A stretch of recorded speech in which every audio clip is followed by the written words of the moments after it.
Shalom, Israel. It's the scribe back again. All right, this is a quick video. I'm going to show two clips of when Henry Louis Gates Jr. Went to West Africa. The two clips are from when he went to the modern-day country of Benin, but he was going to the Dahomey Empire because the modern-day country of Benin is where the empire of Dahomey was located. They changed the name from Dahomey to Benin, and the actual empire of Benin was in Nigeria. It wasn't in what is called Benin today. But that's just a little bit of background information. Anyways, so he goes there and to find out more information about the slave trade and Africans selling other Africans into slavery.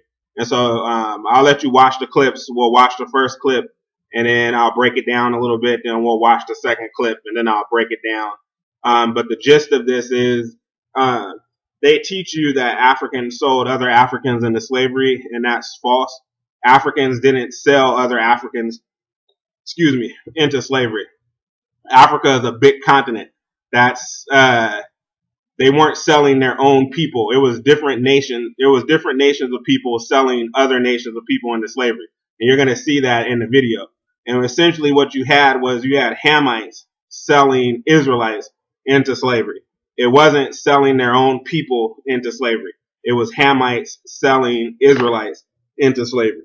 And so what you're going to see in these clips is you're going to see with the Dahomey, when he's in Dahomey, he's speaking to the king.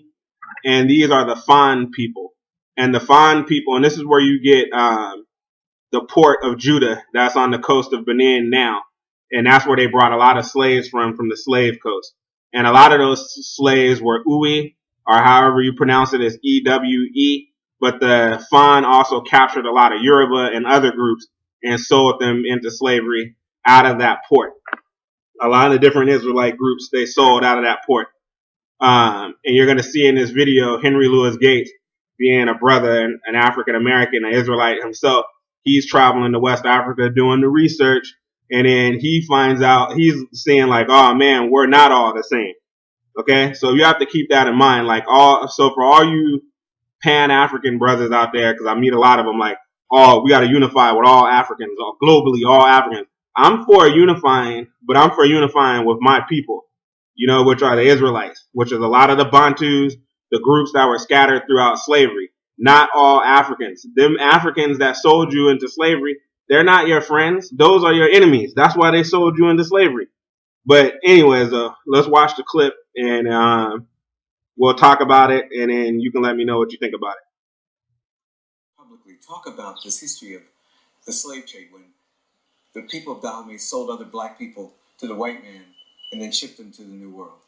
We do not talk much about slave trade, slavery, because for most of Beninese people, 300 years back is a lot. Those who have been to school know about slave trade, know about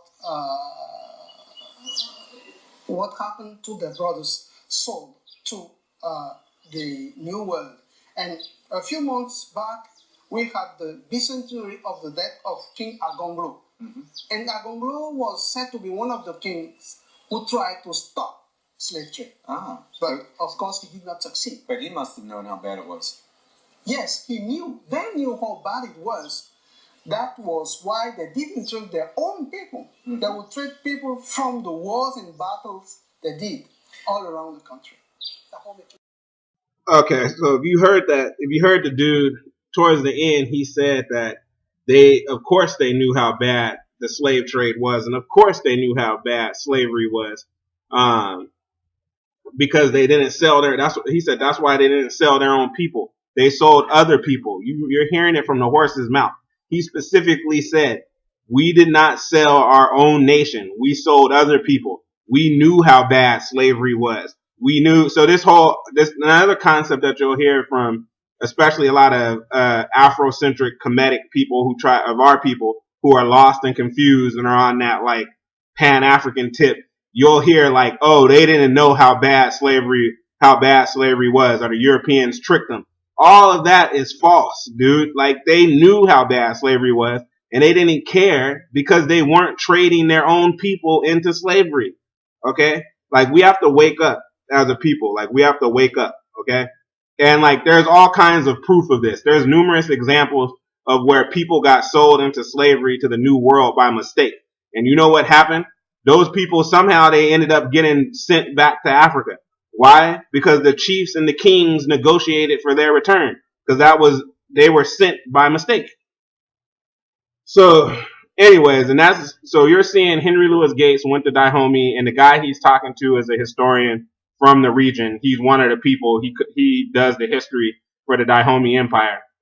And he's talking to Henry Louis Gates, and he lets him know, hey, we didn't sell our own people into slavery. We sold other people into slavery. Okay? Now, in this next clip I'm about to play, you're going to see Henry Louis Gates meet the king of the king of Dahomey now. And you can tell, like, you'll see in the video, Henry Louis Gates is a little bit uncomfortable because if you actually watch this documentary, if you want to watch it yourself, it's called The Slave Kingdoms, and it came on PBS. But before this, he was in Ghana, and he met with the Ashantis, and he met with their queen mother, and he had a good time. They welcomed him. He liked it because the Ashanti and the Akan people are actually Israelites. And so he was talking to them about slavery, and they were explaining to him, what went on and all of that and everything with the slave trade and the Ashanti and all of that, and everything was cool. But you're going to see in this next clip, like, he's uncomfortable to talk to the king of Dahomey about the slave trade because he knows that these people are not his people, and he knows that these people sold his people into slavery. And you're going to see it in the clip. Talk to him about the slave trade, but for some reason I feel more awkward about it than I did in Ashanti. Tell him my great-great-great-grandmother came from the west coast of Africa. He's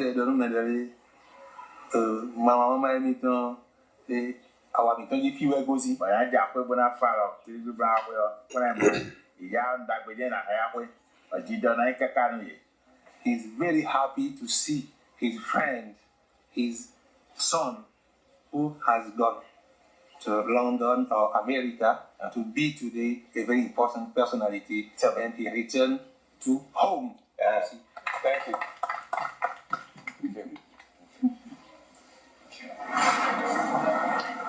Almost 20% of all the slaves that came to the New World came from the Bight of Benin, from this very region.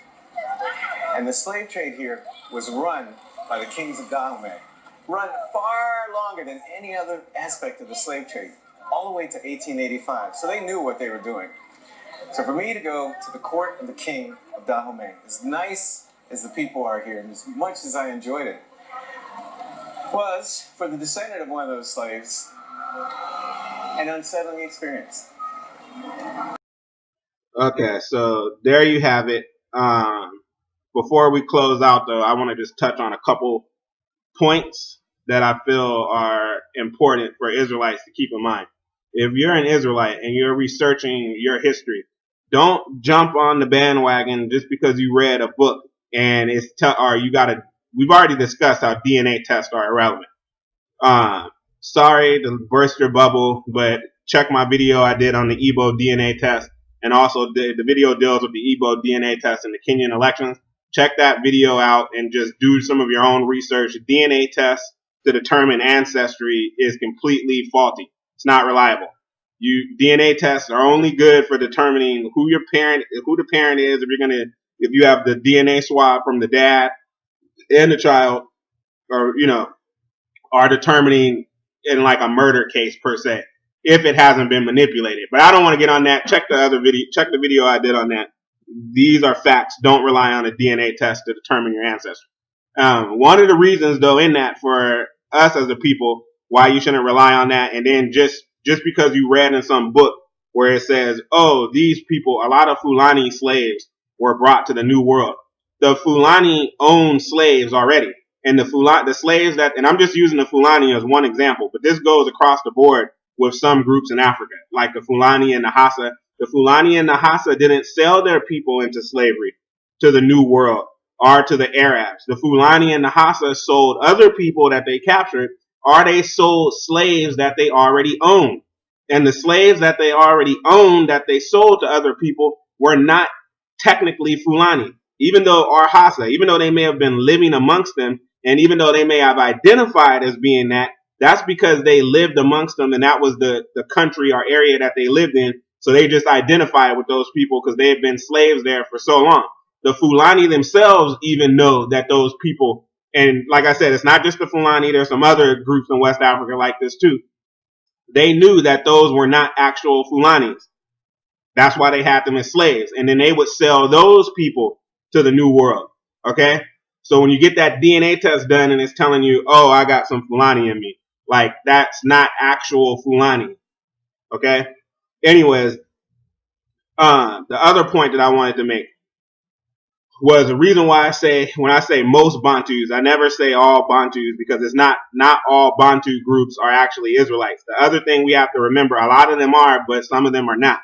Like the people we're covering that in that video, where the people of Dahomey who sold the people into slavery, they're Bantus, they're a part of the Niger Congo group, and they're not Israelites. I gave another example in the video, I think I did part 2 about the Hamites. I talked about how the Efik people in Nigeria sold a lot of Igbos into slavery. The Efik people are not Israelites. They're Bantus, but they're not Israelites. Okay? Just like the Edo people in Nigeria, also heavily involved in the slave trade, sold a lot of Igbos into slavery. They're not Israelites, but they're Bantus. So that's another thing to keep in mind. And the reason being, the thing you have to remember is when the Israelites migrated out of Israel, and some of them, like, and this is documented in the Bible too, as well as in history. There's numerous passages in the Old Testament that tells you that the Israelites migrated into Egypt. And I'm not talking about when, like when Jesus went there to hide, or people going down there to hide individually. I'm talking about mass migration of people going into Egypt.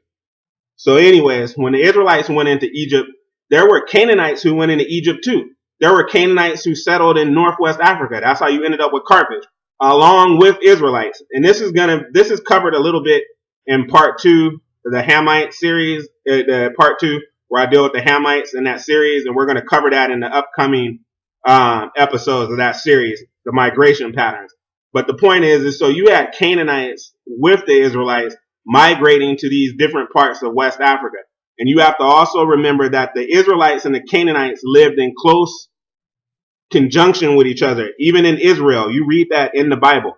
Like the Israelites never really kept the commandments. That's why we kept getting sent into slavery. But in that process, a lot of us married Canaanite women. A lot of Israelites, and this is, like I said, documented. Anybody who reads the Old Testament knows this. The Israelites also practiced the Canaanites' religion, most of them, especially the northern kingdom of Samaria or Israel. Judah, the kingdom of Judah, not so much. But overall, a lot of the Israelites practiced the Canaanite religion, intermingled with them. There's a lot of similarities with the Canaanite language and the Hebrew language. So the point is when you look at these groups, of course you're going to have groups in West Africa where it's both groups are Bantu. Both groups' languages seem similar, but both groups are not the same. You see what I'm saying? Because you had Canaanites and Israelites both migrating into West Africa. Along with, you had Egyptians too, who went into Central Africa and East Africa, the ancient Egyptians originally, the original ones coming down from Kemet. And, yeah, but like I said, that's coming up to be covered in more detail. And also there's lots of books been written on that, lots of research done on that. But before we close out, I want to just hit one or two scriptures that kind of deal with this before I close out on what we just watched. If I can find it, I'm turning to Joel. Give me just a second.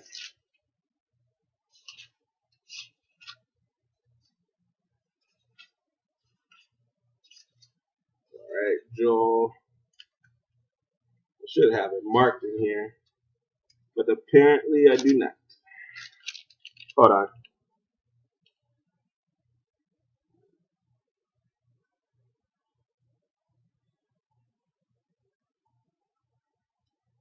Okay. So I'm starting at Joel chapter 3, And I'm starting at verse 4. And it reads, Yea, and what have ye to do with me, O Tyre and Zidon? Tyre and Zidon are, that's Phoenicia, that's the Canaanites. And the Lord is saying, what do you have to do with me, O Tyre and Zidon? And all the coast of Palestine. Palestine is where you get the Philistines from. That's where the name Palestine comes from, the Philistines. The Philistines were descendants of the Egyptians. I covered that in the part 2, the Hamites in the series. That's listed in the Bible. A lot of the Philistines also migrated into Africa. I can show you that. Okay. Will ye render me a recompense? And if ye recompense me, swiftly and speedily will I return your recompense upon your own head. Because ye have taken my silver and my gold, and have carried into your temples my goodly pleasant things. The children also of Judah and the children of Jerusalem have ye sold unto the Grecians, that ye might remove them far from their border. So this is saying here, the prophet Joel is saying that the Canaanites and the Philistines sold the Israelites from the kingdom of Judah in slavery to the Grecians. Who are the Grecians? The Europeans. And we've already covered about how the Canaanites migrated into West Africa with the Israelites. Okay? So I'm going to close out there. Hopefully you learned something from this little lesson. And if you have any questions, hit me up.